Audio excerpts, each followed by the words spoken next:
आज उपराष्ट्रपती पदासाठी निवडणूक एनडीएकडून सीपी राधाकृष्णन रिंगणात, इंडिया आघाडीकडून बी सुदर्शन रेड्डी निवडणुकीच्या रिंगणात.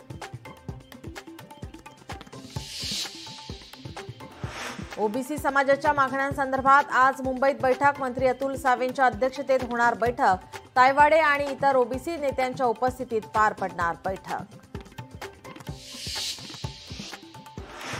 ओबीसींच्या मंत्रिमंडळ उपसमितीची उद्या बैठक. उपसमितीचे अध्यक्ष चंद्रशेखर बावनकुळेंनी बोलावली बैठक.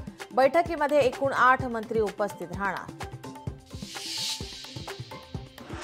मुख्यमंत्र्यांनी सर्वपक्षीय बैठक बोलवावी, ते त्यांचं म्हणणे मांडतील. आम्ही आमचे म्हणणे मांडू, काँग्रेस नेते विजय वडेट्टीवार यांची मागणी. येत्या 1-2 दिवसात कोर्टात जाणार GR मधील शब्दरचना ओबीसींच्या अडचणीची. मराठ्यांचा GRवर छगन भुजबळांची प्रतिक्रिया. आजूबाजूच्या 19 इमारतीतील रहिवाशांचा पुनर्वसनाचा प्रश्न प्रलंबित असल्याने एल्फिस्टन पूल पाडणे पुन्हा लांबणीवर.